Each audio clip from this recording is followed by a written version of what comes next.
Hello, and you're all very welcome along to another episode of the Gaelic Statsman podcast. I'll be your host, Matt Burley. And on today's show, we'll discuss another action-packed weekend of GAA. Of course, it's the last weekend of the All-Ireland Senior Football Championship group stages. The Tailteann Cup quarterfinals are there as well. And, of course, the preliminary hurling quarterfinals. It's hard to believe in the hurling that we're only down to 8 teams left and 6 teams by the end of this weekend as well. And with all the minor under 20 and secondary competitions in hurling done, it's basically like yesterday that the hurling championship started, but now it's coming to an end really. And with these two games included this weekend, and of course we'll talk about some major stories of the GAA before we start the preview, of course. And of course I am joined by Seamus Brady from Tailteann GAA, like usual on nearly every podcast. So thanks, Seamus, for coming on today. And how you've been over the last few days? A lot of college assignments, even in the summer, but the GAA has probably been a good escapism for yourself. Yeah, no, I'm still working away in college. Got a summer semester this year, so picked a nice course for it anyway. But no, it's only a 1-year course. Would have been 2 years if it wasn't for the summer semester. So I mean, you'd probably take it, right? But the GAA definitely has been giving me some entertainment outside of the college studies. Like the hurling championship in particular has just delivered week after week after week. So looking forward to getting into previewing a few, more cracking fixtures to come up this weekend. Yeah, you're right. Crazy that there'll be 6 teams left in the hurling championship after this weekend. Like, it's remarkable how fast it's all passed us by. Exactly so, and that's the thing. Yeah, that's the calendar. We talked about that all throughout the year, but there's been 2 other stories, and this is the week of the GAA second, of course. But there's been 2 other stories grabbing the headlines, and we'll start off with a subject, Seamus, that I really didn't want to bring up during the year. I tried my best, try not to bring it up, but the inconsistent refereeing in the games in general over the last 2 weeks. When you look at the last 2 weeks in general, Sean Powter pulls down Paul Ganey, black card. The Dublin player pulled down Dara Sheedy in the minor game last weekend. No black card for the Kildare player pulling Noel Scully down either, which were probably 2 more of a clear goal scoring opportunities than the Powter and Ganey one, which makes it even more remarkable in a way. And the inconsistencies in a way, and when you look at the tackles, like you look at Frank Burns' tackle on the Galway player, red card. Garbain had tackled Kevin O'Donovan. That was only a yellow, and that was the same referee in David Goff. And when you look at last weekend as well, with Dennis O'Malan, the Cork minor, being pulled down, nearly rugby tackled down to the ground by the Dublin player, doesn't get awarded a free to win the game for Cork. And Ray O'Mahony, the Cork minor manager, said at the Southern Star this week, I was speaking to him during the week, and he, even a few days later, was absolutely flabbergasted by the referee's decision. He was saying it was a kind of a disgrace to the association in general. So what's your thoughts on this? Like, I know you would have been happy with the Dublin Miners going through last weekend, but the inconsistent refereeing for a neutral anyway in the GAA is kind of frustrating.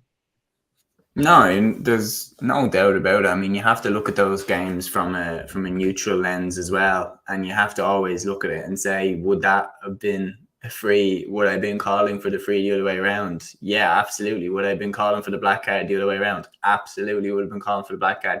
It definitely looked like it, to be honest. And here's the issue, right, is that teams weren't, like, that wasn't on my mind. I'd forgotten that rule was the thing. Like, I'll be honest. And then when the penalty was given, I was like, hang on, what? He was miles outside the box. And then the black card was given. And then it was like, oh, yeah, well, that rule still exists.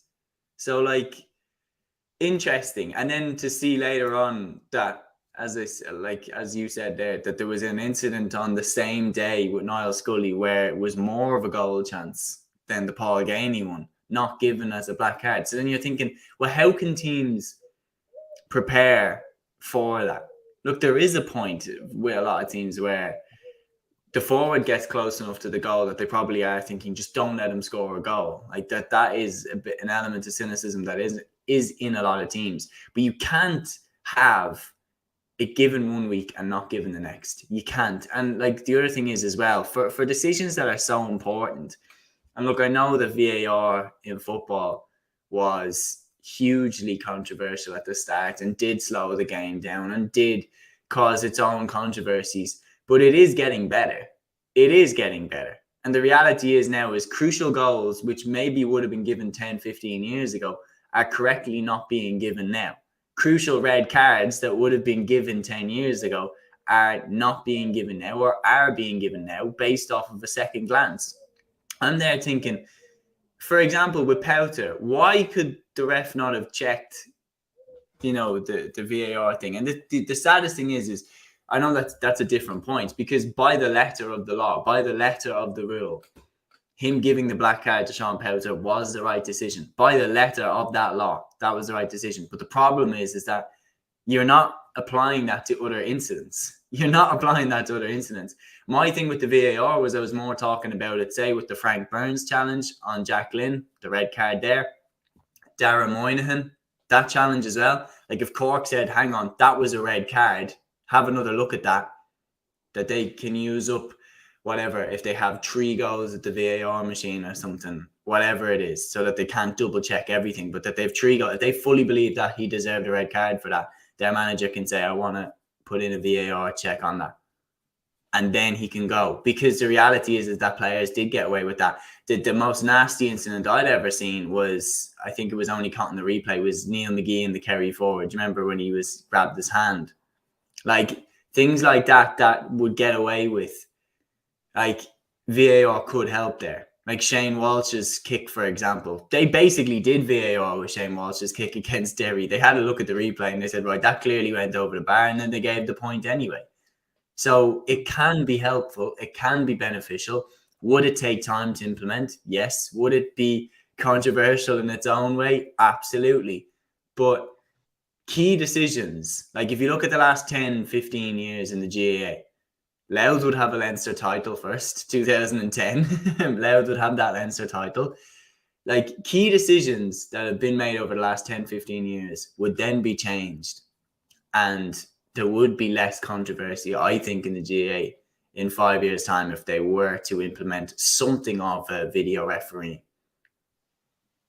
That's the thing as well. I was going to ask you about VAR calls and stuff like that. I was going to mention another decision and it slipped my mind completely. And it was the game last Sunday between Limerick and Clare. I know it's hurling, but to me, Clare was the free towards that at the end of that game. And it was amazing that it wasn't given.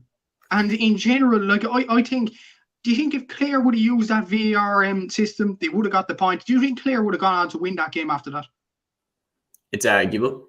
It's definitely arguable because, like, they missed so many chances in that game. It's arguable because they were neck and neck for the entire game. They could have got the burst. It's impossible to tell who could have won. It's impossible. And if you're saying that Limerick would have gone on and won, you know that 100%, you don't. Like, you don't know that Clare would have won. You don't know that Limerick would have won. It literally could have gone either way. What I would say, though, is that there probably would have been a crucial moment in extra time where the game would have swung one way or the other. That's what I would. That's what tends to happen with Clare and Limerick in these games. One team will get a 5-minute spell on the other one right towards the end, in which they tend to decide the game. So extra time, it would have been there for Clare. And they did deserve a free at the end of the game to level it up.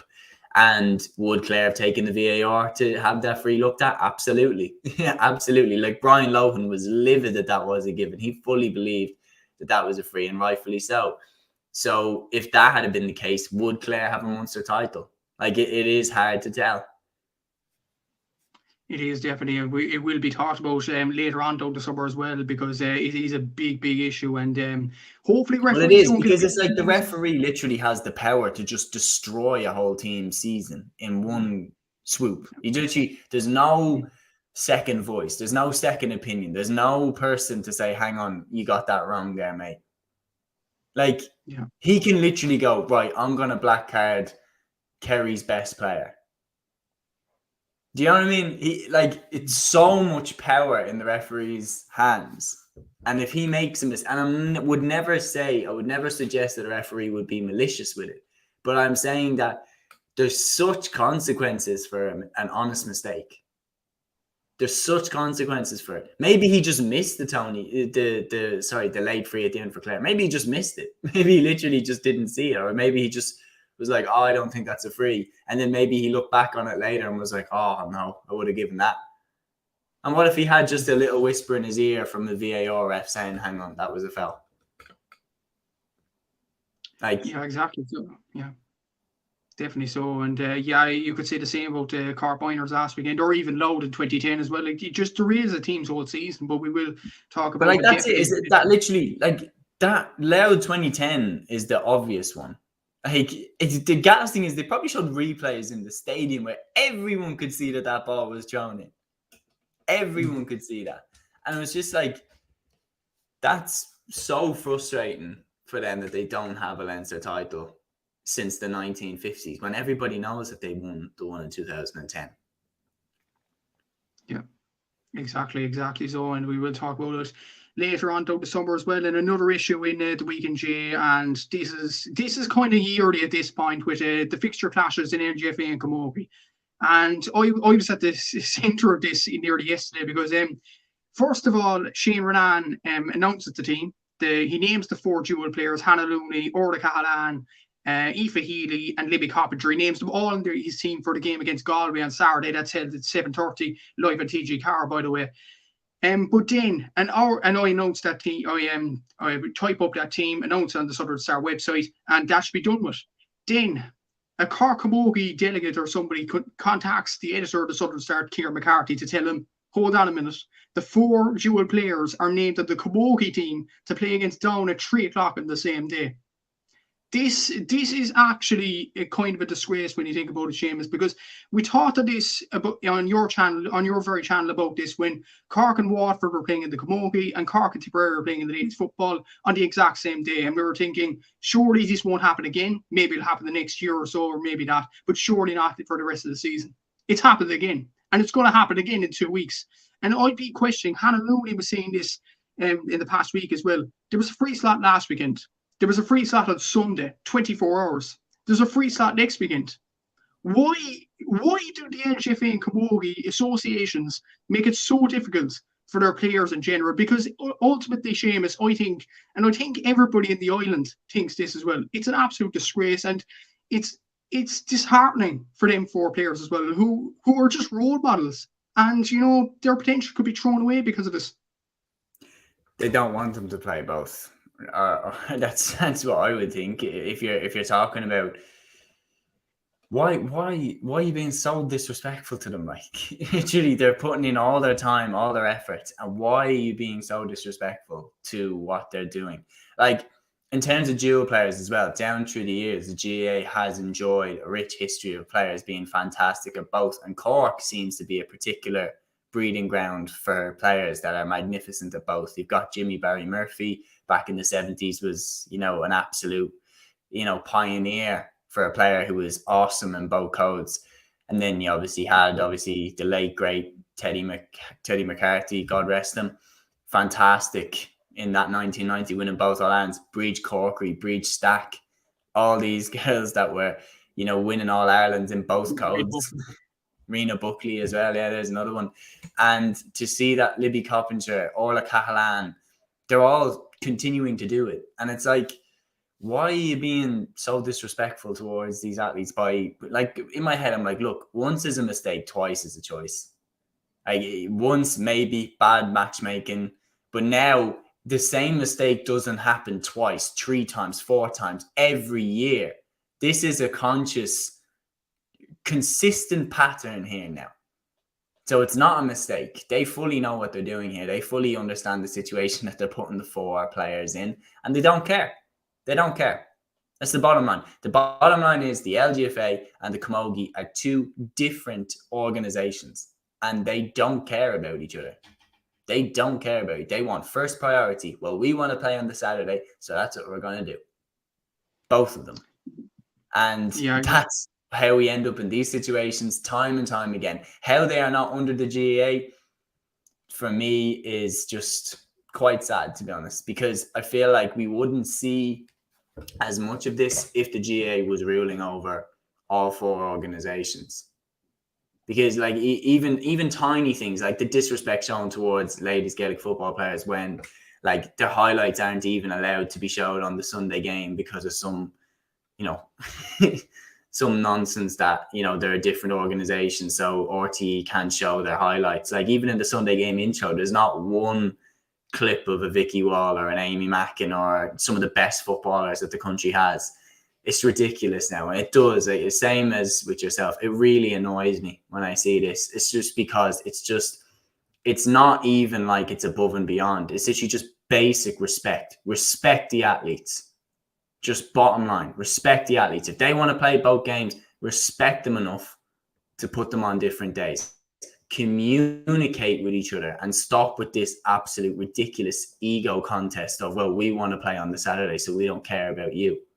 Like, communicate with each other and find out when the best days are that work for everybody, in my opinion. I would definitely echo your point there. And just one more point on this. Like, I interviewed Matthew Toomey in the Southern Star during the week as well. Pick up a copy of the Southern Star if you haven't already. Some good content, including the Skeena Skull finals this weekend. But I chatted to Matthew Toomey and he labelled this as a comical decision. And I definitely echo his points. And he also made a good point as well, maybe a valid point, that as you said previously as well, Seamus, the Camogie Association and the LGFA Association are just like, they're trying to ruin the dual player nowadays, and it's kind of a dying breed, as Matthew Toomey, he said this, like, that was I'm paraphrasing him now, but that's in some bits of what he said, that the dual days might be over. And you look at all the players you mentioned there, the Rena Buckleys, the Breach Stacks, the late great Teddy McCarthy, rest in peace, by the way, Jimmy Barry Murphy, you look at Sean O'Halpine back in the day as well, Owen Cadigan, some brilliant dual players in the past for Cork, and in other counties too. You look at Dublin, Conor O'Callaghan's a brilliant dual player, but they eventually in the men's game it died, and in the women's game it seems to be going the same way. Matthew Toomey thinks that. What do you think? Yeah, just if they keep doing this, it's impossible to keep playing both at the highest level, especially on the same day. And what you're going to have is, here's when it will explode. Here's when I think it will explode, when one of them gets injured. One of them will play 2 games on the same day or something and pick up a bad injury like a hamstring, or something will just go from running too much. And then it will really get, intense to debate. That's what I feel is going to happen. But that is the point that it will sadly have to get to. As always, we will not do anything about this until it goes too far, until somebody gets injured, or until there's serious consequences. Because professional athletes don't do this. Professional athletes do not play more than a game in like a weekend. Like, do you know what I mean? It's ridiculous. Like, so bottom line is, same as yourself, I'm sick of seeing stuff like this. Just such a lack of respect for the players, and it needs to change. Exactly. So, and after all that, and the week of the GA, the controversies in the GA, we nearly have them every week. But finally, we will get on to the games now. And we'll start off with Saturday's games in the All-Ireland Senior Football Championship. And we'll start off with the game live on GA Go on Saturday evening. An Ulster derby in many ways. Monaghan against Donegal in Healy Park in Omagh on at 6 o'clock on Saturday evening on GA Go. And for context, Donegal are on 2 points, Monaghan are on 3. If Monaghan win this game, depending on points difference or scoring difference, they could top this group. So it's a big game for both sides. And to be honest, I was impressed with Donegal a few weeks ago against Derry, and they're making a resurgence. So an intriguing battle. Yeah, it definitely is. I feel like Donegal have turned a little bit of a corner. Not as much as I think people were making out before the Derry game. They beat Clare, credit to them, a very, very good Clare side. But then people were talking up the chances against Derry, and we're just like, no, you haven't got there yet. You haven't turned that much of a corner. Against Monaghan, it is hard to know, because Monaghan are a little bit more inconsistent than Derry.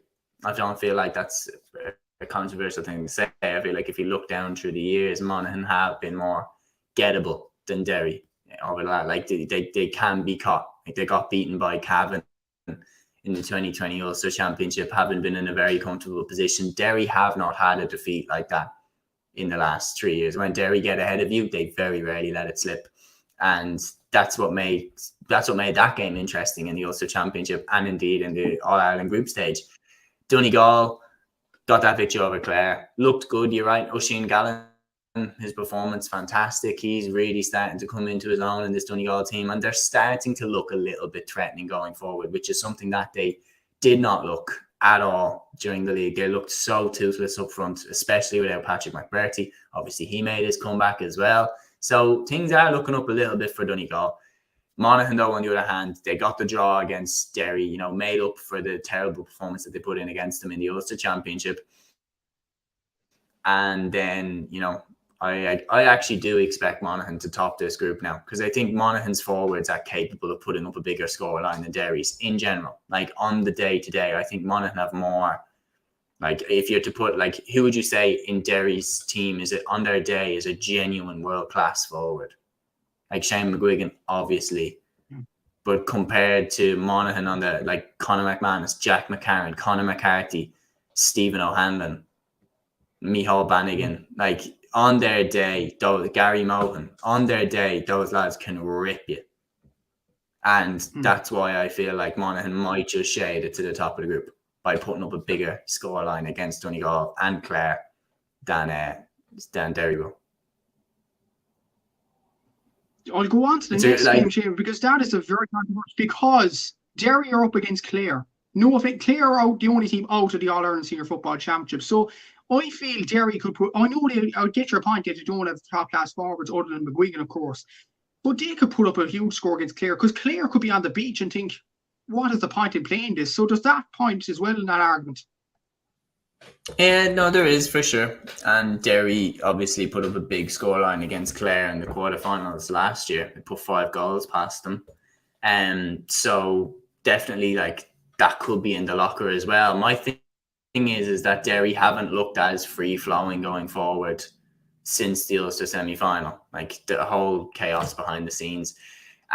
And since then, in the Ulster final, I believe they scored... Was it 110 that they scored in normal time? Because I'm getting mixed up between the normal time score and the extra time score, but I think it was normal time. They only got 110. And then against Monaghan, 14 points. Like, compared to what they were racking up in the Fermanagh game and the Monaghan Ulster semi-final, it is a very notable drop-off.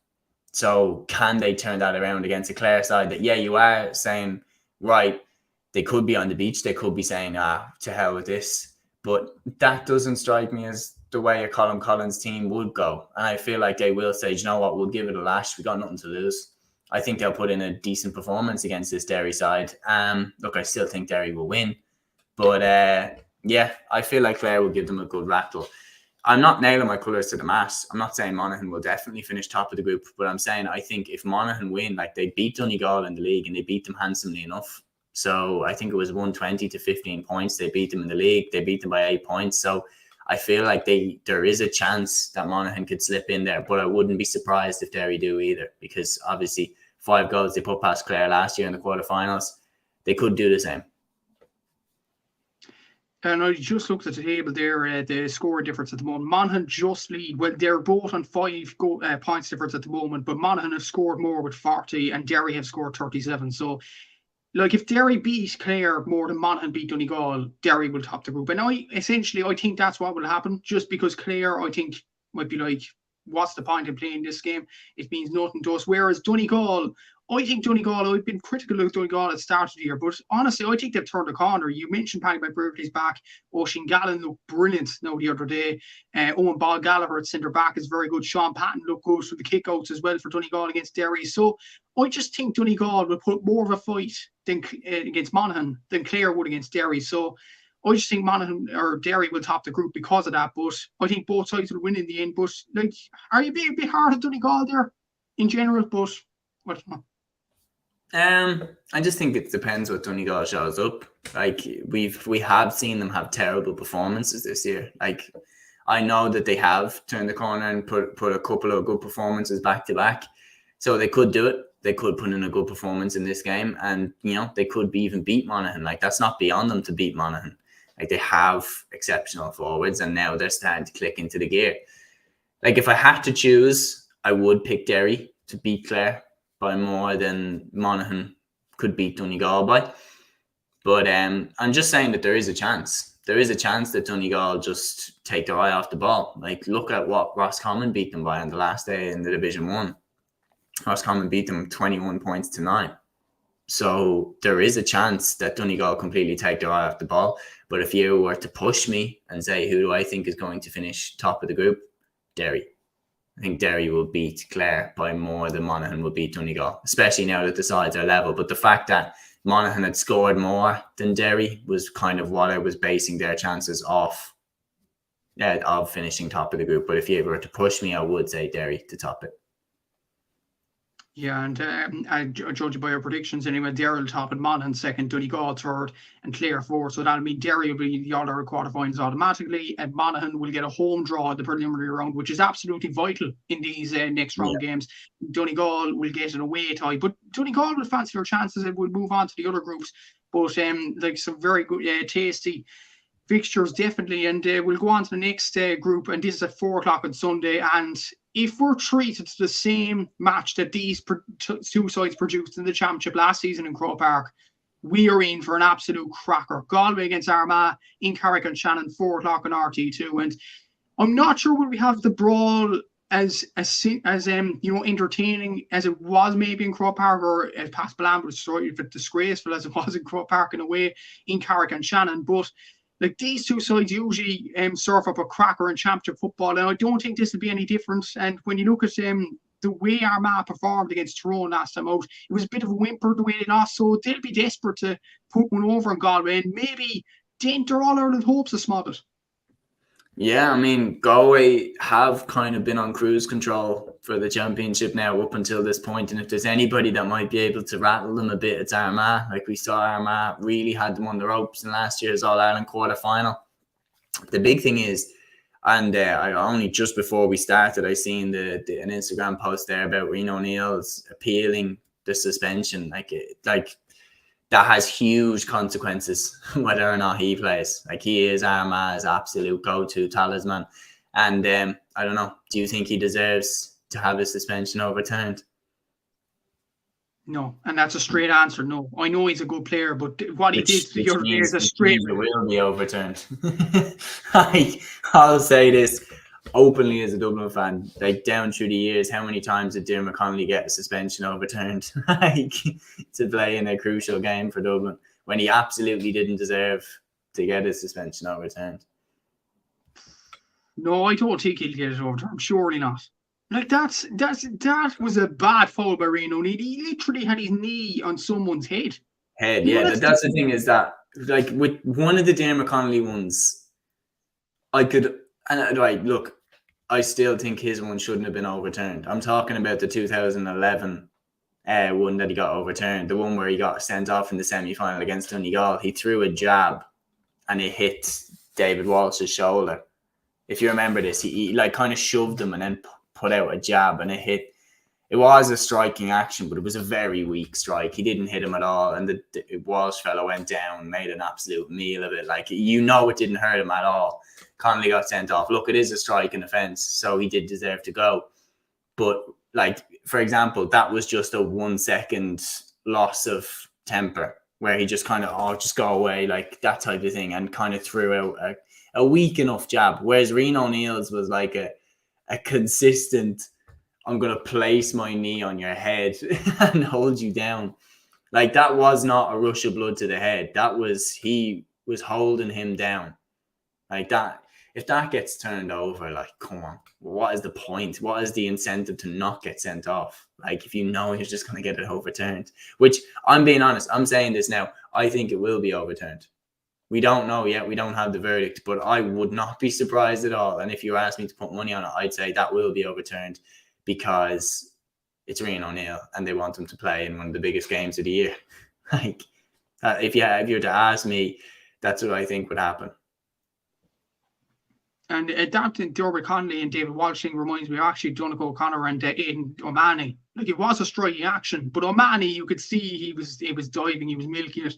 And Donegal O'Connor got it overturned as well. But I just feel like that is too serious to overturn, Seamus. If that's overturned, there'll be serious questions asked. And I'm calling it right now. I think Rian O'Neill's suspension will be overturned. I've just seen this so many times that, like, they just don't stick. I'd be really surprised. Look, maybe this will sound like a bit stupid, in a day if a suspension hasn't been overturned. But, like, how many times have we seen players get their suspensions overturned? Loads of times. So I'm trying to think back. Lee Keegan got his overturned in 2014 against Kerry. In Diarmuid Connolly again in 2015 against Mayo, I remember. 2015, yeah, because I remember he was getting booed in the replay. Exactly. Yeah. Look, They were no, like, how is he? No way that gets overturned. You would think so. I agree. It surely shouldn't get overturned, but again, I do take your point, James. Like you wouldn't be surprised the way the GA goes about things too. Yeah, So I mean, if you think it's a sure thing this year, just ask Waddy Graham's Glen if the All Ireland Club final got replayed. Like, that's it. Like, once you think something is nailed on to happen, they tend to go the other way. One game draw. One game. Yeah. As it stands, it could be no games. But it is a very important game. Yeah. Exactly. And as we mentioned before, it should be an absolute cracker of a game, because when you look at last year's game, it was just mental. Do you think it'll be similar to that? And it's in Carrick and Shannon, which is kind of a controversy in its own right. Like, should this game have been in Croke Park? I know we go on about it saying that teams shouldn't get to Croke Park unless they aren't it, but like, it's going to be well, I think tickets are sold out for this game, surely. 9,000 seater stadium, or 9,000 capacity has to be. So but I'd be thinking then maybe put it in a bigger stadium, kind of still middle of the country, like an O'Connor Park or an O'More Park, something a bit bigger. And yeah, kind of have it there.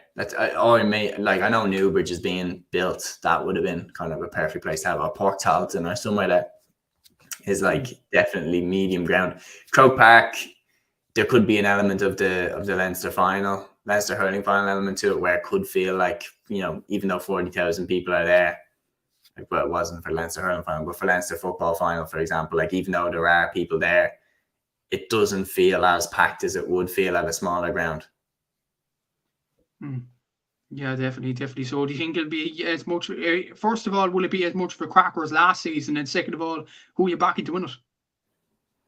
It'd be very hard to come near last season, won't it? Like, I mean, that game literally had everything. And then the fact as well that it was straight knockout, the fact that it was like, whoever loses this is going home, that definitely added a serious element of drama to it, that there was real consequences for all of those goals and points and chances missed, and then the penalties, and literally everything happened in that game. And the way Armagh came back into it, like the two sloppy goals that Galway should never have conceded, then Rian O'Neill getting the free, the fight down the tunnel, like everything, the day was just mental. And yeah, I feel like that game genuinely is one of the best games I've ever seen of Gaelic football. So how this one comes close to it is very, very hard. But then again, whenever teams match up well, they match up well, and rematches between the teams. If you look down through the years, Dublin Mayo, when was that game ever a disappointment? Kerry Mayo in 2014, when the replay went to Limerick, that was another belter of a game. Like, replays down through the years or rematches have tended to be pretty good. So I sure as hell hope that this one is. As for who wins, I am going to say Galway. I think they have looked really, really good. And the reality is that even though Galway Armagh last year was an amazing game and it was an amazing back and forth, Galway should have won a normal time. Like, Galway should have won it on. The two goals that they conceded at the end were just an absolute mess to concede those two goals. So I do think they are a little bit ahead of Armagh right now. But that being said, Armagh are always box office, and something entertaining is going to happen in this game. So I especially think, especially if Rian O'Neill's suspension, couldn't speak there, if Rian O'Neill's suspension does not get overturned, definitely Galway. But I would shade it to Galway right now. I would say Galway as well. And yeah, it should be a very interesting game. And it wasn't really, it's not really knockout. No, it was knockout last year. I take your point there. But Westmeath could have a major say in if it's a knockout game or not, because they're up against Tyrone. This game is on in Kingspan Breffni Park. It's a doubleheader with the Dublin game on at 4:00 on GA Go. So this, like, Westmeath have performed brilliantly in the last two games. They've been a credit in Samagora. They've done absolutely outstandingly. But Tyrone are kind of a team that everybody's kind of backing as a dark horse. Would you agree with that? Second of all, but first of all, do you think they'll have enough for Westmeath? Because certainly, I know Westmeath have done well in their own right, but Tyrone really should have enough for Westmeath in any case, really. They do, but the question is, will they bring it? Like that, Tyrone have been one of the most inconsistent sides now since they won the All Ireland. yeah, like their victory over Armagh was good. It was okay, but there was still holes there. And the reality is they were throwing that ball around for the last 2-3 minutes and nearly made an absolute mess of it when Morgan dropped the ball and Michael McKernan was there to save the day. So Tyrone have not been perfect. They have shown flashes of absolute brilliance. Like the first half against Monaghan, they looked awesome. Dara Canavan is just getting better and better and better and better. So, look, there are some things to seriously be positive about from a Tyrone perspective. Like, they look damn good, but can they do it for a full 70 minutes? Like, this season, we have no evidence that they can do it for a full 70 minutes and not switch off. They have switched off at stages against Armagh. They have switched off at stages against Monaghan. And they have switched off at stages against Galway. So, can they do it for a full 70 minutes? They will need to do it for a full 70 minutes going forward in the All-Ireland. But the truth is, do I think this Tyrone side has an All-Ireland in them? Yeah, I do. I do think they have an All-Ireland in them. I do think that they could be dark horses for the All-Ireland, because what we saw in 2021 was we saw them squeak through the Ulster Championship. Like, let's not beat around the bush here. They squeaked through. They beat Donegal just about. Then they beat Monaghan just about in the Ulster final. And then out of nowhere, they're back. They beat Kerry in the semi-final and they beat Mayo in the final. All-Ireland champions. So I think Tyrone are the type of team that if they got to the Final Four, if they got to Croke Park, they could blossom. I think their ceiling of what they can play at, what they could do, I think is good enough to compete with the top teams, especially in Croke Park. Yeah, I think so as well. Like, they could be a dark horse in the months ahead. But just for context for the listeners or the viewers, for Westmeath to go through a situation where Galway beat Armagh by 8 points and Westmeath only beat Tyrone by a point would send Westmeath through an Armagh out. So, like, is it possible in many ways? Like, Westmeath, like Tyrone, like I know Tyrone, we say they're all our contenders, but as well as that, we also said that Tyrone could be inconsistent. So do you think that's possible in a way? Could Galway just let loose on Armagh and Westmeath, just sneak a victory over Tyrone? It's possible, but it's very, very unlikely. Like, it's very unlikely. But it is possible. And like, Westmeath nearly caught Armagh and stuck with Galway for long stages of that game. And the red card to Kennellan was a real turning point, because from then on, Galway dominated. But up until that stage, Westmeath were neck and neck with Galway throughout the entire game. So I do think that if Tyrone don't come on I think if they don't come ready to perform to their max, I do think Westmeath actually could give them a right good scare. But I do think Tyrone will just make sure that they get enough to get the win, which, would obviously save their rivals in the most ironic sense. Yeah, they said their rivals down in the league, but they're going to save them this time. So save them the championship. Swings around. Maybe they're hoping they can beat them again later on. Exactly, yeah. And our predictions would be the Galway will top it, going to the quarterfinals automatically. Tyrone will be at home preliminary quarterfinalists, and Armagh will be on the way preliminary quarterfinalists. But we'll see over the next two. Is there any way Tyrone can be eliminated? There is. I'm trying to think. No, Tyrone are minus they 1. Have one win. They have one win. If Westmeath beat them and Armagh beat Galway. The thing is, and it's a rule here, if Westmeath beat Tyrone and Galway beat Armagh, all sides there, Tyrone, Armagh and Westmeath will all be on 2 points. Then it goes down to scoring difference. Currently, Tyrone are on -1, Armagh are on -1, and Westmeath are on -9. So that's why I meant if Armagh get blown away by Galway and Westmeath only win by a point against Tyrone, they could go through. But I'm trying to see a scenario if Tyrone could go out, only if Westmeath hammer them, which I honestly don't see happen. No, never. But I thought it was just an interesting route to explore. Exactly. So, and we'll go on to the next group games, and these are on at 2:00 on Sunday. This is Group 1, of course, and it is Mayo against Cork in the Gaelic grounds at 2 p.m. live on GA Go. And like, it's a difficult one really to call, because when you look at I know Mayo have won the last 3 encounters between the sides in 2011, 2014, and 2017. But when you look at the game in 2017, that was arguably maybe a better Mayo team under Stephen Rochford back then, and a more consistent team. And Cork brought them all the way to extra time, and Cork were probably in a worse place back then than they are now. So, look, I'm digging here. I'm seriously digging, Seamus, but Like, it is a fact, so Cork could put up a test, and especially if they put up a test against Kerry, they could definitely do it against Mayo too. Yeah, I mean, like Mayo always play to the level of the team that they're playing against. Like Mayo are just as likely to go away to Kerry and beat Kerry as they are to nearly lose to Louth at home.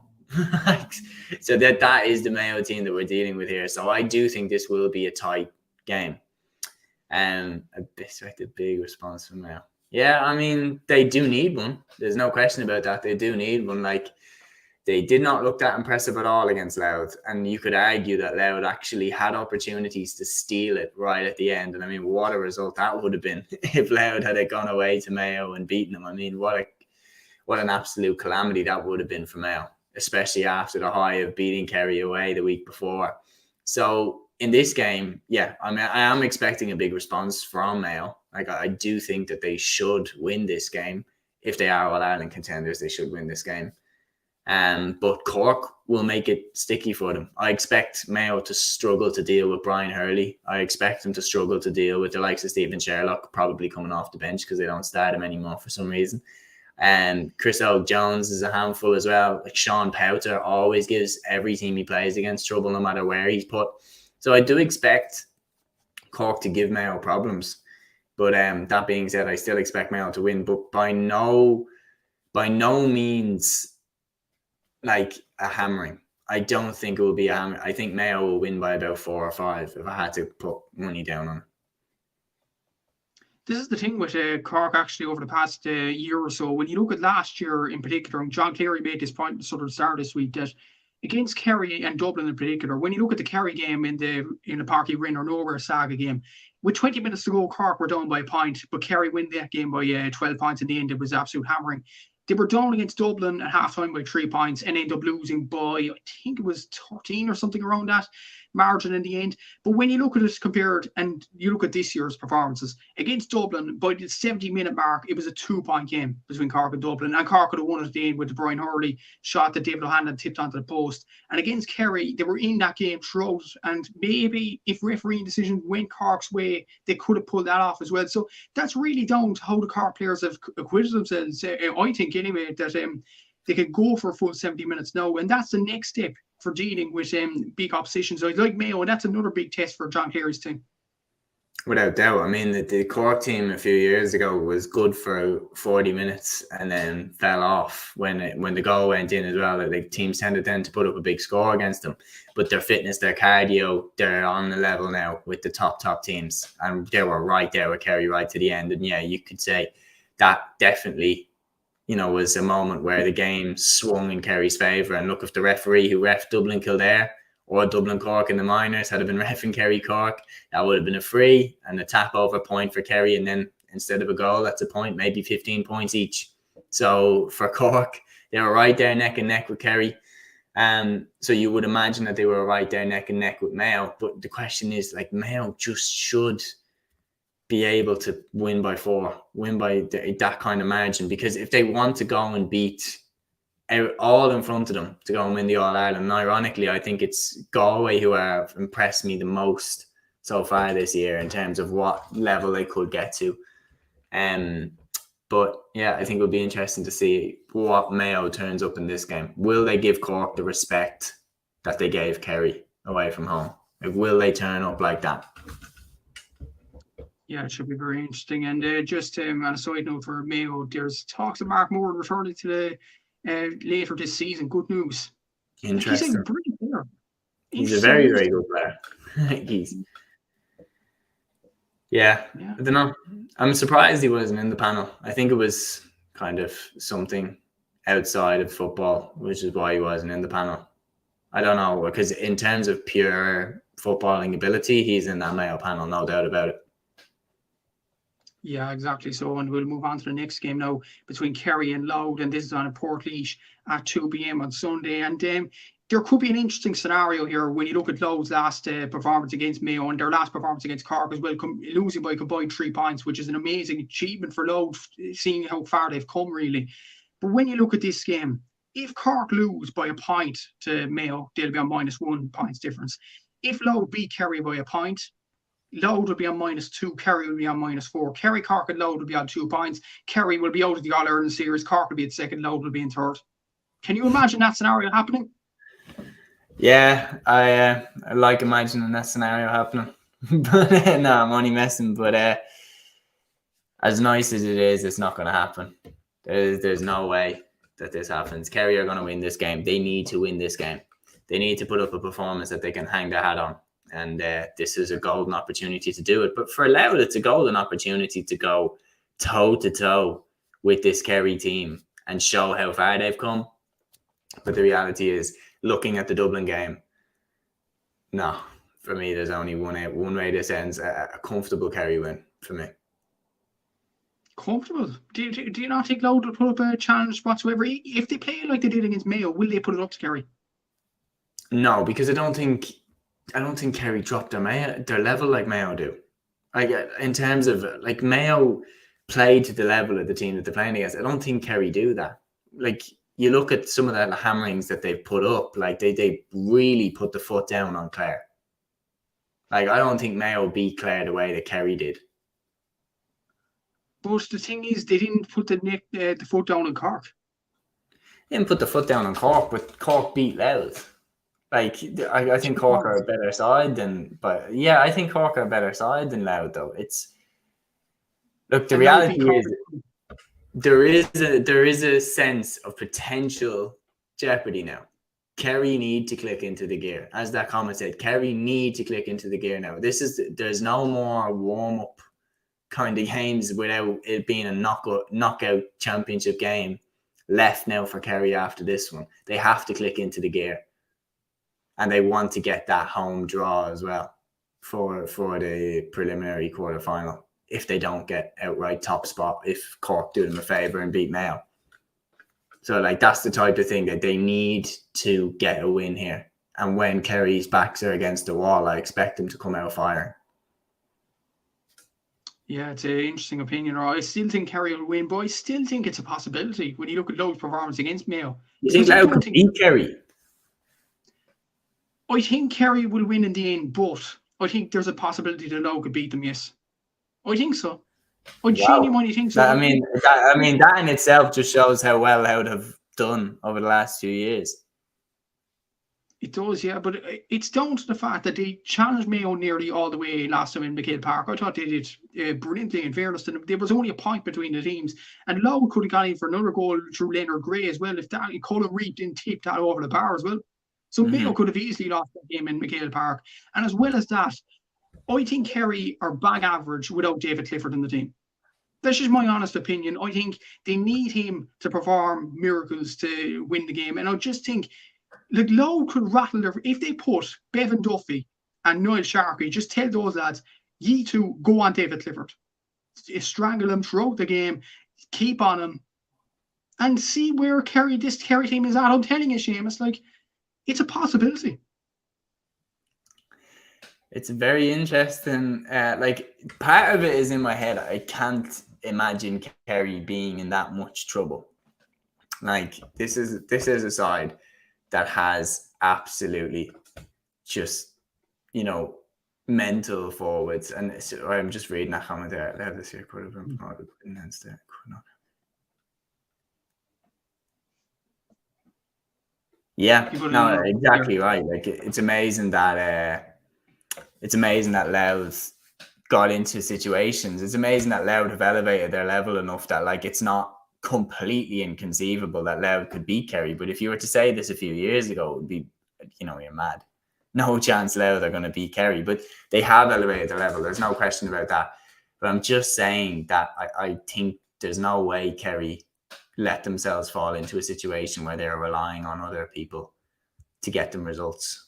I think Kerry will do the job themselves. I think they'll win by about at least 7. Like, genuinely, that's what I'm going for. Last question before we leave this game. Do you think Kerry are a one-man team?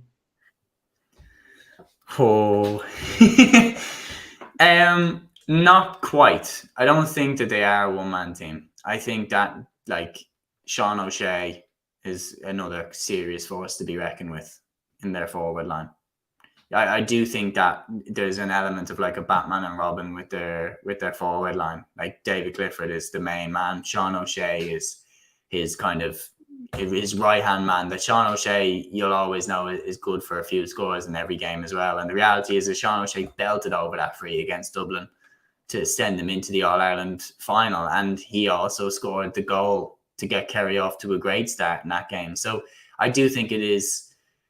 You shouldn't underestimate Shawnee O'Shea. You shouldn't but there are other forwards like, your Tony Brosnans and stuff like that have been on the Kerry team for a few years now and have yet to put in a really, really huge performance in a championship game for Kerry. They've had nice little performances in the league and stuff like that, but they've yet to really put down a stamp on this Kerry team. But to answer your question as well, do I think Kerry would win the All-Ireland this year without David Clifford? No.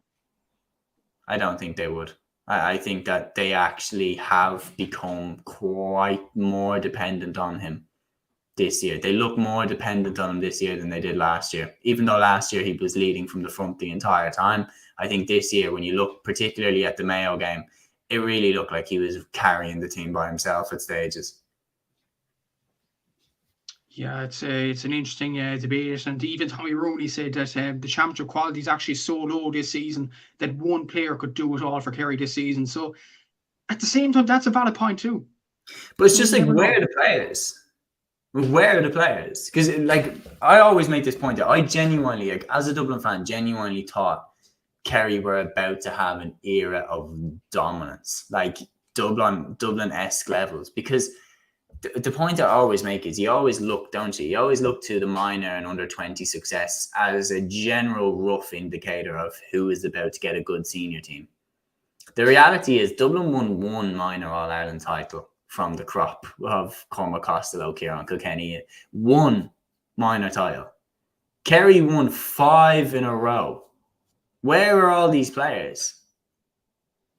I genuinely am surprised now that the likes of Paul O'Shea, Paul Walsh, these lads haven't broken into the Kerry team.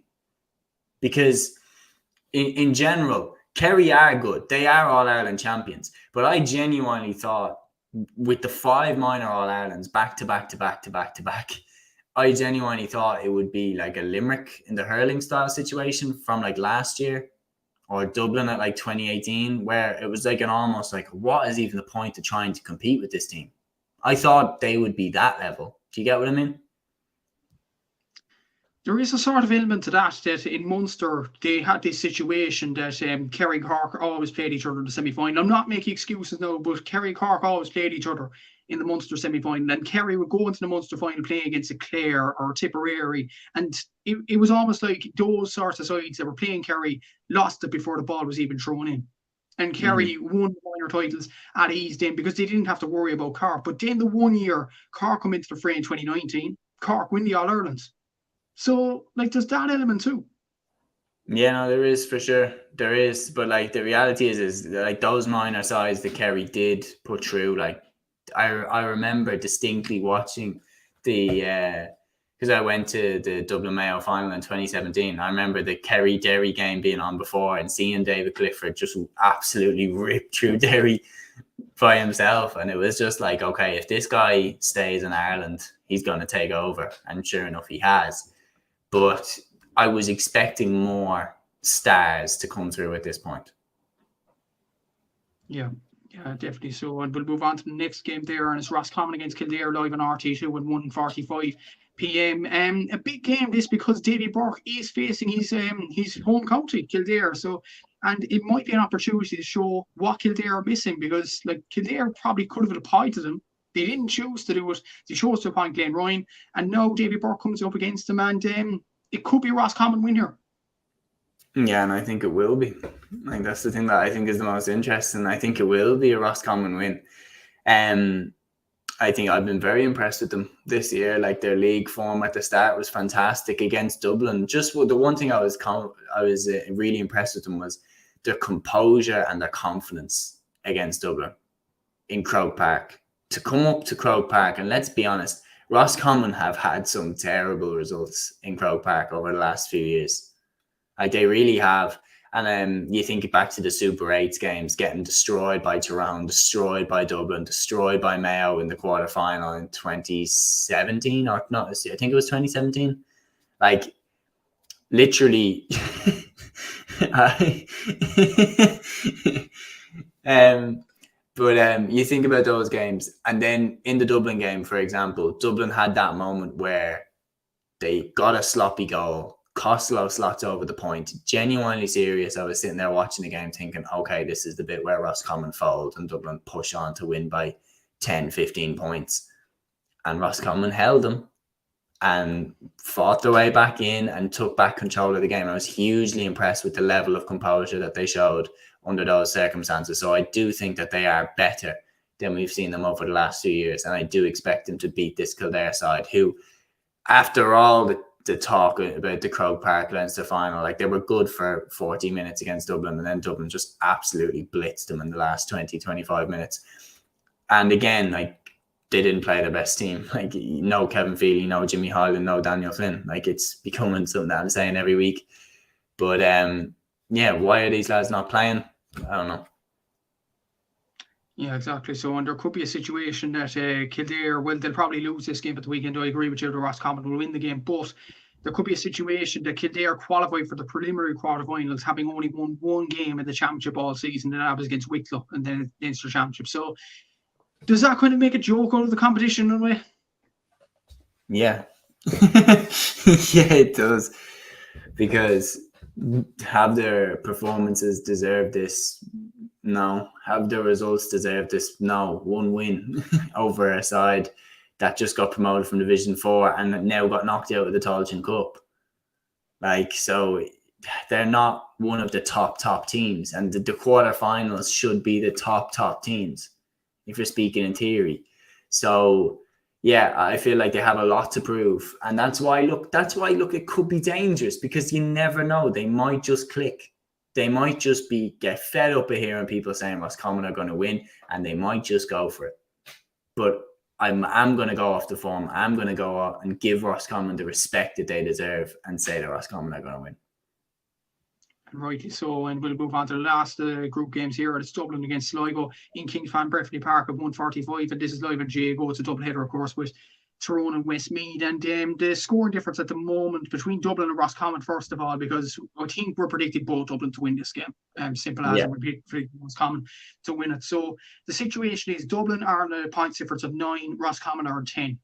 So, like, it's a battle to see who finishes in the automatic quarterfinal spot there. And as for the third place spot, Kildare are -9 and Sligo are -10, and they'll end up at the same number of points according to our predictions, with 1 as well. So, quick question for you, Seamus, not in regards to the game, but in regards to the placings.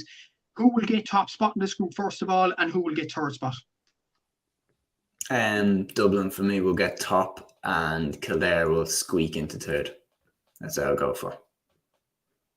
And how big the margin will this be? I know that's a bit of disrespect to Sligo, but we have to ask the question. I don't know. I actually don't know. Like, Dublin have the capability to blow Sligo away. That's not a disrespectful thing to say to Sligo. It's like, you look at the Louth game.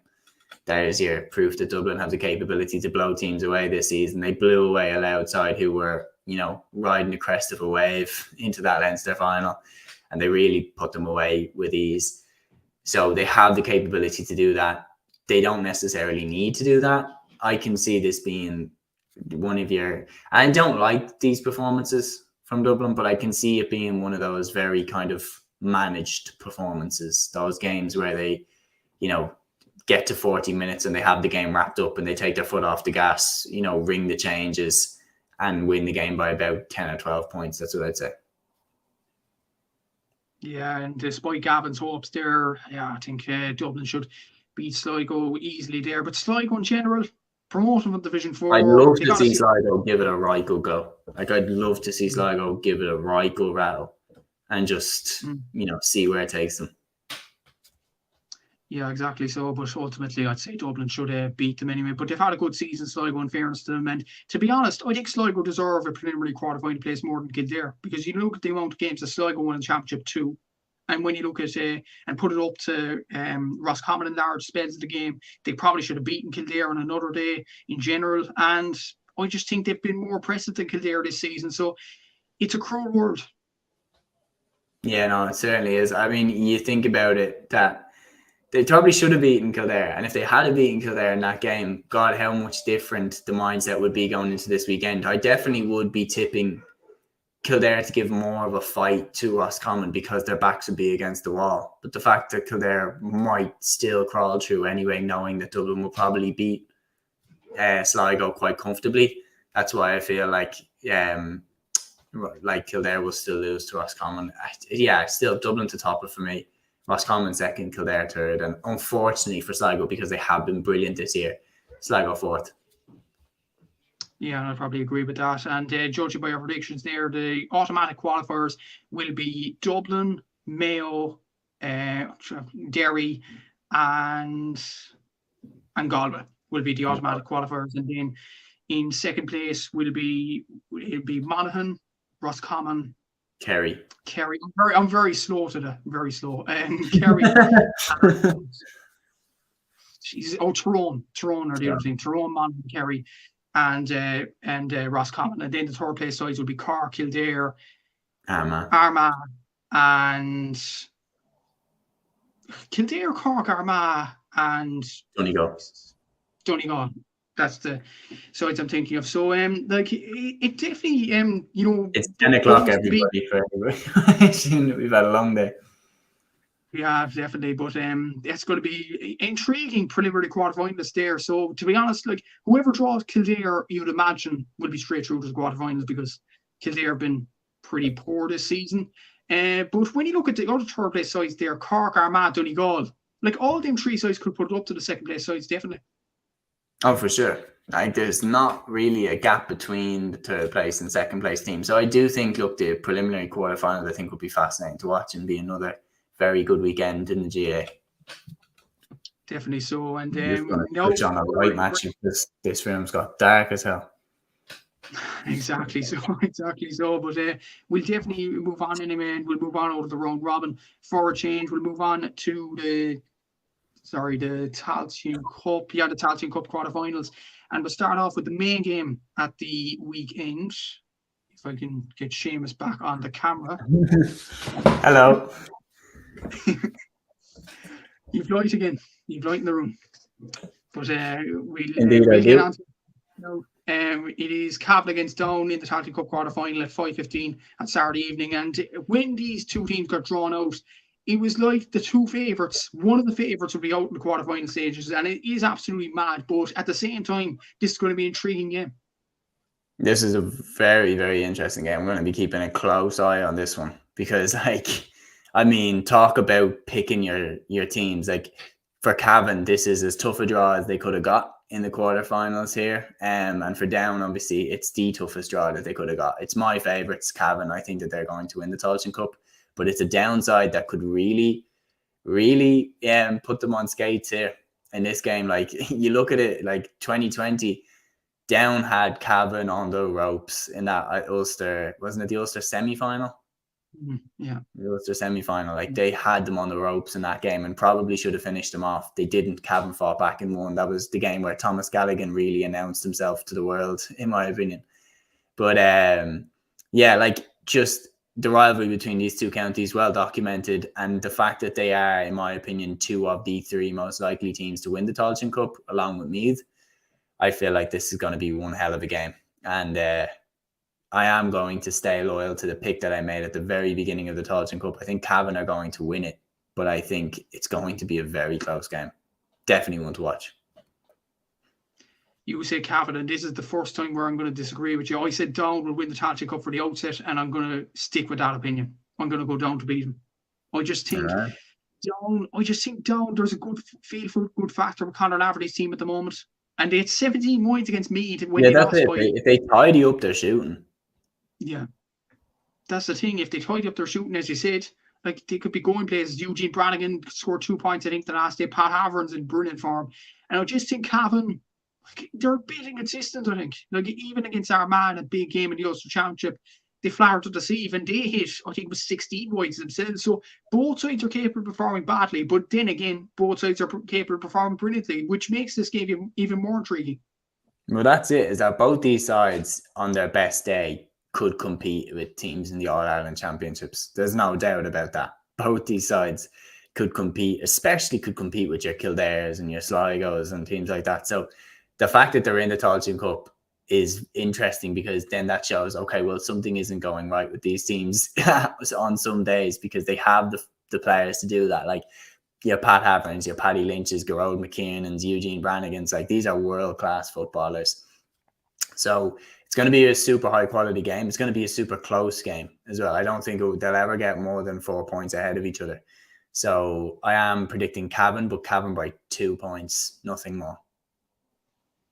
I'm going to go down by 1. So it's a 3-point swing, and it could go either way at this game, definitely. And we will move on to the next game in the Tailteann Cup quarterfinals. And this is also live on Go Limerick against Laois from the Gaelic rounds at 3 p.m. on Saturday. And going to college in Limerick. Limerick are probably my team for the Tailteann Cup, and hoping they go on and win it. But Laois could really test them when you look at their performance, especially against Fermanagh the other day. Mark Timmins, what a man. 2-3, 37-year-old centre-back. What a player he is. You look at Mark Barry, Paul Kingston, and Evan O'Carroll in the forward line. But Limerick, they have the experience of being in the All-Ireland last season in Division 2. They've played higher quality opposition, and maybe that's probably the reason they could get over the line in this particular game. Yeah, they just have to make sure that they bring their A game, because obviously, like, Fermanagh didn't bring their A game last time, and Laois beat them in Brewster Park. So Laois will be supremely confident going into this game. Like, they really will be. Like, that Fermanagh result was, in my opinion, the biggest shock of the weekend. Like, that, I did not see that coming. A Laois side that was very lucky to get out of Parnell Park with a draw against London. So, like, the reality is Laois have been on a roller coaster of a season, where the start of Division 4, I thought that they looked like they were nailed on for promotion. Like, there was not even a doubt in my mind that they were going to get promoted. And then they lost a couple of crucial games, put themselves right in jeopardy, didn't get promoted. Then they start off the Leinster Championship, get knocked out pretty early. And then, they swing it around and beat Fermanagh. Like, so confusing the whole year has been. And I feel like we could be in for more confusion this weekend, because I am tipping Limerick to beat them. I do think Limerick will win. I think Limerick have a little bit more consistency to them. Forwards like Brian Donovan, Hugh Burke, these guys, like, they will put in, the shift for Limerick. I think they are going to win, but I think they need to be on their A game, because we have seen that Laois can take you if you're not. Exactly. Yeah, I'd probably go for Limerick as well to win the game. But Laois should definitely put it up to them with their forwards. And, of course, the great Mark Timmins at centre-back. And Billy Sheehan's doing an excellent job with Laois, indeed. And let's not forget the Leinster Championship. They got pulverised by Dublin. And to come back at the Tailteann Cup and do what they've done, it's remarkable, really. And well done to Laois for that. But Limerick should win this game in general. And it's a Leinster tie in this one. Meath against Wexford, 4 p.m. on Saturday in Páirc Tailteann. Meath seemed the favourites for this game. But as you mentioned on your podcast last week, Wexford beat Offaly, obviously scoring 122 for play against Offaly. Offaly were the team to knock Meath out of the Leinster Championship. And let's not forget, Wexford have form in beating Meath. They beat them in 2008 with the great Matty Ford and their Kieran Ling, some brilliant footballers with a miraculous comeback in Netwatch Cullen Park. Anyone who remembers that game is definitely a GA, no doubt about that. But, like, when you think about it, like, this could be a competitive game. Like, Wexford, like, they seem to be getting big form, and John Haggerty, he's doing a good job there, so they could easily put it up to Meath. Yeah, and that 2008 game you mentioned is literally the game of my childhood. Like, I remember me and my family we spent a lot of summers down in Curraclow in County Wexford, and I remember we were driving down to Wexford, and we were listening to the game on the radio in 2008. We were listening to it on the car radio, and I just remember hearing, the commentator lose his mind as Wexford were just pulling me in bit by bit by bit. And then I watched the highlights, obviously, on the Sunday game, and just to see Matty Ford kick that winning point was like, so the rivalry between Wexford and Meath has, been one that I've thoroughly enjoyed throughout my life. And looking forward to seeing if Wexford can do it again. Obviously, Meath man there doesn't want it to happen again. Wexford, because of my summers there, have been basically my kind of second team. I've always had a soft spot for Wexford. And Yeah, I feel like this would be an interesting one now going into this, because you're right. The one thing John Hegarty has done is he's brought consistency, some element of it. Wexford over the last 5 years with the perfect example of a team that would not turn up when you expected them to win, but then when you were writing them off, all of a sudden they'd have a bit of defiance and they would put in a good performance and they would get the win against the side that you were tipping to beat them. In the league, they were more consistent, and now in the championship, they had been more consistent. And that victory over Offaly was fantastic. 122 from play, and the spread of scorers as well. Like the threats that they have up front now, Mark Rossiter, Ben Brosnan, like serious threats up there, and they can no doubt give Meath problems. The truth is, Meath should win. Meath should win. They have better players than Wexford. And the way that you would always, and the way that I always look at it is, and I know I've said this to you many times before, is how many Wexford players would get into the Meath team, like unquestionably, versus how many Meath players would get into the Wexford team, unquestionably. And like straight away, you're thinking, I don't think Wexford have any forward that is of the quality of a Jordan Morris. Like I think these lads are brilliant footballers. Jordan Morris, Shane Walsh, Killian O'Sullivan. Like these guys are brilliant. Donald Keoghan, fantastic. So Meath should win this game. But the reality is, at parts of this season, Meath have been capable of losing to anybody. It's not the element of the Offaly game and that the fact that they lost. It's the fact that, what was the score I have? Was it 1-9? No, it was like 9 points to 2 or something at halftime. 2 points in one half. Like that is tragic. And only one of those points was from play. So if Meath play anywhere near that level, Wexford will beat them. The reality is that I don't think they will. I think I've been more impressed with their performances. I've been more impressed with some element of consistency that they've had. And they showed fight against Down. They showed grit. They showed determination to really grind that win out when everybody thought Down would beat them. So I am tipping Meath to beat Wexford in this game. I'm kind of tempted to go for a shock to say Wexford win it because, and I actually have some points here. Meath have been inconsistent in the league and the championship, and as we all know, like they've only scored more scores than their opposition above Division 3 standard once this season, and that was against a Down team that had 17 wides in Barnell Park. Mm-hmm. So there is that element to, albeit Wexford are a Division 4 team as well. And Meath put away Division 4 teams like Tipperary and Waterford in this championship. But Darragh Flynn was on my podcast last week, and he said Meath will go nowhere near the Tailteann Cup because of the way they performed against Waterford. And he was saying if Waterford took them chances against Meath, they would have won the game. And we're talking about Waterford here. So have Meath really turned the corner? That's my question to you. Like there's an element of saying that they really turned the corner, and I didn't believe that they turned the corner based off the Waterford and Tipperary games because they're games that you should win. So winning them doesn't impress me. But the Down one, I thought Down would beat them. Yeah, Down hit 17 wides, correct, but Meath still won. Like Meath still did their part. Did Down perform to the level that they could have? No, their shooting wasn't as good as it could be. And look, I do think if the two sides run into each other in the Tailteann Cup semi-final or a Tailteann Cup final down the line, I still would be leaning towards Down to win. But the reality is, in Parnell Park, on that day, Meath won. They didn't win controversially. They didn't win unfairly. They won fair and square. Down missed their chances. Meath didn't. And I think that's the other thing is that when you look at it, Meath have, as I mentioned, the forwards to really punish them. Like Jordan Morris is an absolute goal getter. He's the type of guy that could hit a hat-trick and a half. Like he's a fantastic flair player. And yeah, look at this. Well, he's not letting you get away with that. But I'm still going with Meath to win this game. I think Wexford will give it a good fight. I think they will, like their pride and their determination and their momentum. But I think Meath will win this game. And just to go back on your Meath, man, I said you lose to Offaly, and you did. So,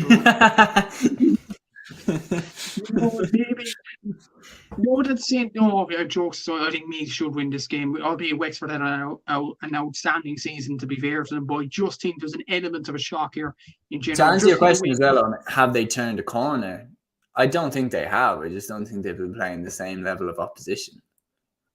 Like people are crazy for doing that. Like, oh, they're back. They're playing in the Tailteann Cup. They should be winning these games.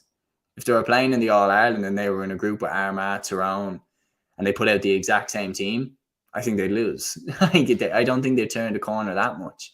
I think there's still a hell of a lot of work to be done. But to be fair, Colm O'Rourke seems aware of that. Yeah, exactly. And only bit of jokes, but we'll move swiftly on now. But and we'll move on to the last game of the Tailteann Cup this weekend. It's Antrim against Carlow at 1 p.m. on Sunday. I know it's the Sunday game, but I'm actually looking forward to this more than the three opposite, because when you look at the other three quarterfinals, you have Cavan, Down, Limerick and Meath. 4 sides that would be big enough sides to be in the All-Ireland, and getting to Croke Park wouldn't be much of a deal. But getting to Croke Park for one of these sides would be a huge deal. For Antrim or Carlow to get there. I actually can't remember the last time Antrim were in Croke Park. I'm trying to remember now, but it's a long, long time ago, because when they got promoted from Division 4, there was no league final. There was no league final, and they didn't play in Croke Park that year because of COVID. So I'm struggling to find, when did Antrim actually leave a comment down below, anybody that knows, because I struggle to remember the last time Antrim played in Croke Park as a senior football team. Carlow, I know, was 2018. 2018 in the Leinster. Terrible game. Terrible game. I was at that game. It was one of the worst games of football I've ever seen. But in general, like, both of these sides, to get to Croke Park for one of them would be amazing. It'll be amazing for one of them to get to Croke Park. Like, absolutely hugely significant. Because here's the other thing as well, is that, look, the Carlow Rising in 2018, don't get me wrong, was a fantastic example of what a good manager and good coaches can do with a team. Like Turlock O'Brien, Stephen Poacher, they transformed that group of Carlow players and got them motivated, got them determined, got them performing. But the reality is their system was so defensive. It was literally the most negative style of football ever. It was designed to grind out a 1-point win. If they won 9 points to 8, they were happy. And this time, Carlow actually are a lot more adventurous in how they play. They're a lot more attacking. They're a lot more direct.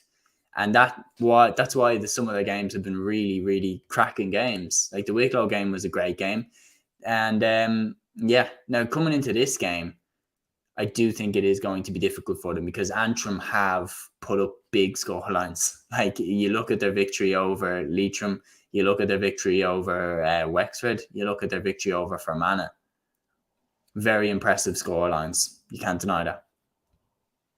You can't deny that. And I was speaking to actually Kevin McGorty over in Scotland. Like, he's working over in Scotland. He's a former footballer, CJ McGorty's brother, and he was saying about the Antrim team. He's and he's on the J Matt podcast as well, if you haven't listened to that already. But he was saying to me, yes, they've scored a load in the league, but they're capable of conceding a lot as well. But I said that to him, like, your scoring record, you were the 5th highest scores at one point in the whole divisions in the Alliance League, which is an impressive for Antrim. So they can't score. And Andy McEntee, you have to give him credit for that.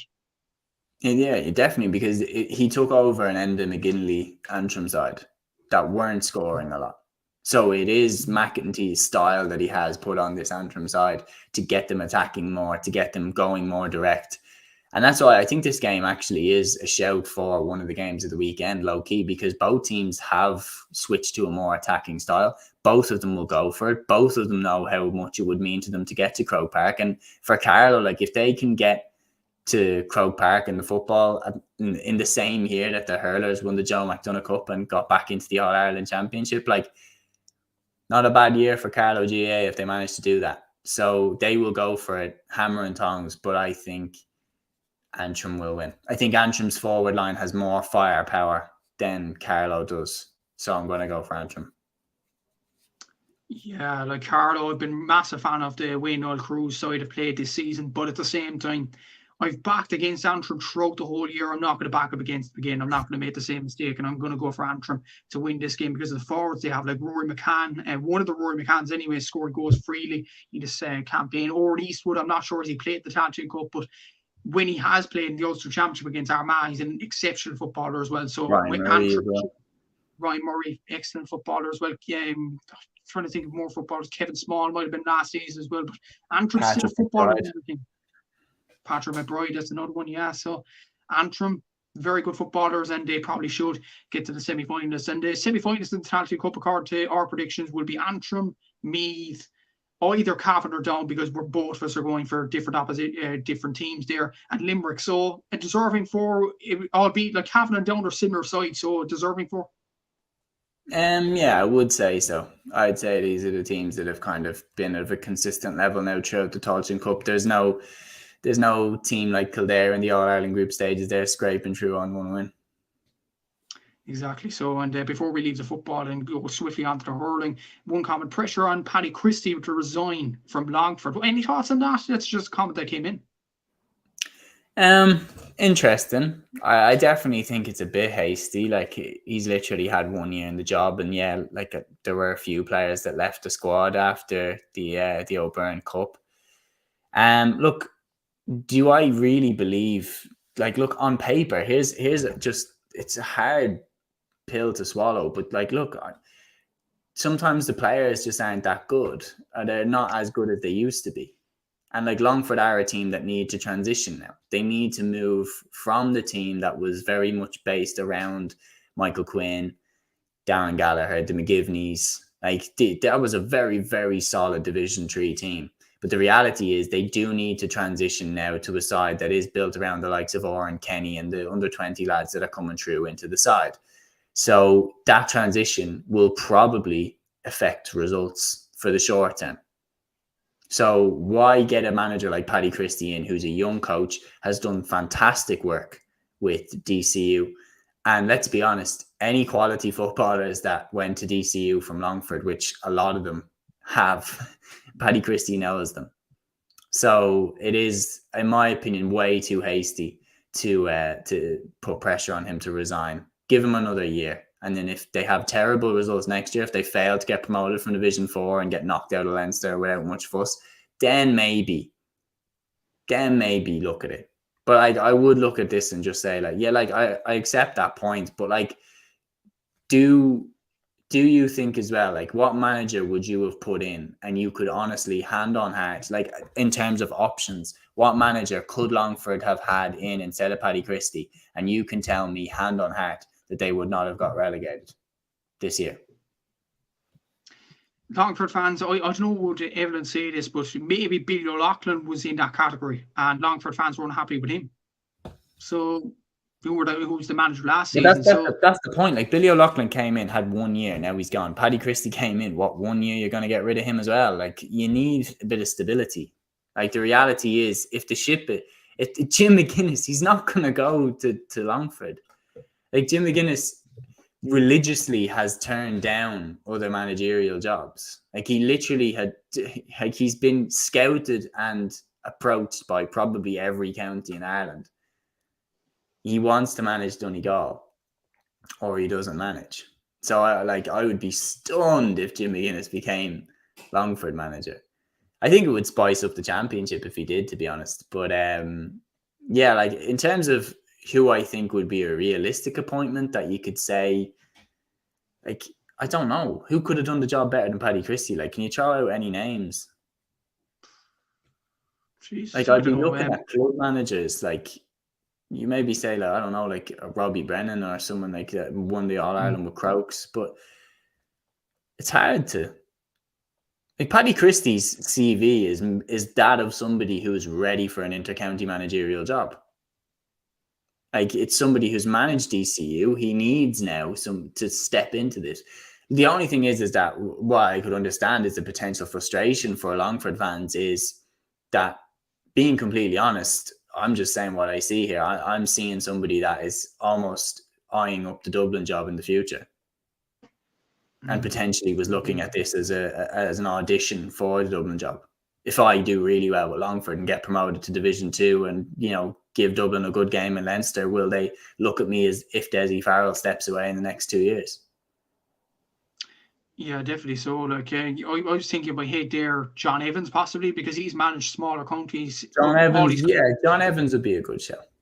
But I still think, like, Longford got relegated badly this year. Like, not even like that. Like, it wasn't like an Armagh style relegation where they got relegated having lost a few really close games that could have gone either way. Like, they got beaten out the gate in a few games. So I don't think they were at the standard this year to stay in Division 3. Do I think that they're the standard to get promoted out of Division 4 next year? Absolutely. And I think they should. But it will be difficult. You've got Wexford there. You've got Laois there. Cluxon won't be the next manager at Dublin. No chance. No chance. I'd be stunned if Stephen Cluxon is the next manager at Dublin. Don't get me wrong. Very professional in how he conducts himself. Very professional in terms of how he conducts himself. But trust me on this, Stephen Cluxon does not like media attention. He does not like media attention. Like, look at how he just left the Dublin team. If you want to see if Stephen Cluxon likes media attention, go back to the All-Ireland final of 2011 and watch him kick the ball over the bar to win Dublin, their first All-Ireland in 16 years, and then run straight down the tunnel to run away from everybody and all the press and all the media attention. And you think he'd be able to deal with the media attention of being Dublin boss in let's be honest, a few years where Dublin probably aren't the favourites to win the All-Ireland?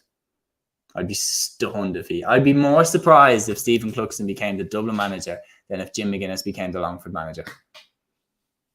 Yeah, exactly. So, and we're moving way off topic with Longford now. We'll go on to the hurling quarterfinals before we all go to sleep, and we'll move on to the preliminary. We're getting more and more tired. We're going to end up sleepwalking into talking about cricket or something now in the next 10 minutes.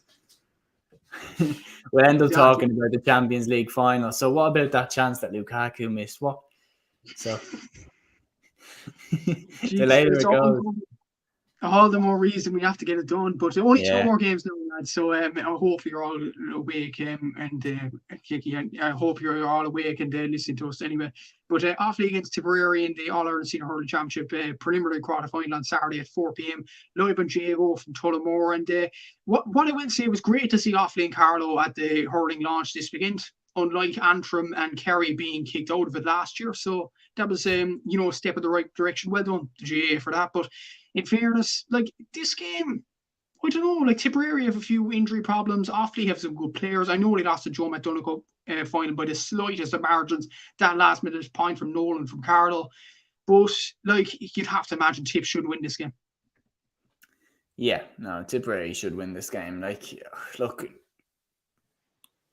the performance against Waterford is sticking in my head for what level do I think Tipperary are on, because I was kind of shocked at how bad they were that day. But they still will beat Offaly. Like, I don't see a shock in either game. Like, we're going to get onto the Carlow-Dublin game. I don't think Carlow beat Dublin either. But yeah, Tipperary to win for me, comfortably enough. Yeah, definitely so. And definitely Tipperary would win that game. Really comfortable for me as well. And you brought us on nicely. It's the last game of the night, and it is Carlow against Dublin, 5 p.m. on Saturday. You say that Dublin should win it comfortably, but the last time Dublin faced a Joe McDonagh Cup winner, we all know what happened in 2019. Can Carlow repeat the trick again? Don't remind me, man. One of the worst days of my life following Dublin. Because I remember that. I remember being so happy after beating Galway to get out of the group. And then there was an element of... Here's the difference, though. I remember there being a slight... I don't know if you remember this as well, but I remember there was a slight feeling that Laois might be able to catch Dublin before that game. There was like a slight little... this might not be easy. And then it wasn't easy. Whereas with Carlow, I feel like there's not as much hype around the potential upset this time. I still think it could be very tricky though for them. Like, here's the one thing I was hugely impressed by with Carlow is their ball winning in the full forward line. Like Martin Kavanagh and the feeling that they were doing, they're winning their own ball and true like goal getters. The only problem is I think Dublin's full back line is arguably their strongest line in the team. Owen O'Donnell at full back, in my opinion. Like, I know he's a Whitehall man like myself, but I think Owen O'Donnell is right up there as one of the best defenders in the country. Like, pound for pound, I think he's one of the best defenders in the country. Right up there with your Hugh Lawlers, your Sean Finns. I think he's fantastic, and I feel like he will be crucial in this game. If he has a good day for Dublin, I feel like he could have a massive say in them winning this game. If he gets injured or if he has an off day, Carlow will score a few goals against them because that's how they won the Joe McDonough final. It's what they will go for, and they will know that they need to score a few goals to beat Dublin because Dublin have the likes of Donald Burke that will just rattle over 13 points and will score basically every free that he gets. So, yeah, I still think Carlow are huge underdogs, and I still think Dublin are going to win. But that being said, as you said, we have been caught before, and we have to make sure that we're not caught again. Definitely so. And yeah, I think Dublin should win the game as well. But Carlow, like if they get the goals on the board, I think they've scored, I think it was 13 or 14, around that number of goals this Joe McDonough Cup campaign, which is absolutely remarkable. Like Mark McCavanagh, he's an outstanding hurler and he could definitely pose problems to Dublin, but Dublin and Tip should win the games easily, which would lead on to a quarter-final according to our predictions anyway, according to most people's predictions of Dublin against Clare and Tip against Galway. Just a quick question, two questions in general. Number one, where should the games be played? Because I've heard some rumours that Páirc Uí Chaoimh could be a venue for Clare and Dublin, which I think is absolutely ridiculous, even as a Cork fan. And number two, like, who do you think Dublin will have a chance against Clare? Because I think we'll discuss Galway and Tipperary in depth in the next few weeks. Personally, like, as someone who just supports Dublin, I'd absolutely love if the game was played in Semple Stadium. Our game against Clare. I'd love if that was played in Semple Stadium, like just to get to go to the game, then experience, you know, an atmosphere in Thurles. But like realistically, I think they probably will play it in Páirc Uí Chaoimh. If it doesn't make sense, it will probably happen. Like, so that type of thing. Yeah, I would probably say I'd love to see the Dublin game played in Semple Stadium, but then again, that does give Tipperary home advantage for the forward game. If I had picks, I would probably pick O'Connor Park or O'Moore Park. Yeah, I'd probably go with one of those venues as well, but they wanted to do better. Clearly, Park maybe either. Nolan Park and Kilkenny. Possibly, Nolan Park's actually a nice ground. I've been there last weekend. It was fine. I thought, you know, there's only one terrace and there's 3 stands, and I think it's a well kept ground actually. You know, so could be held there. You know, we'll never know, but we'll discuss it in the next few weeks or so. But that has been the end of the podcast. Thanks for watching. Me and Seamus talk about the GA this week, the GA stories, the GA games this weekend. And yeah, thanks, Seamus, for coming on and enjoy the games this weekend. Thank you very much.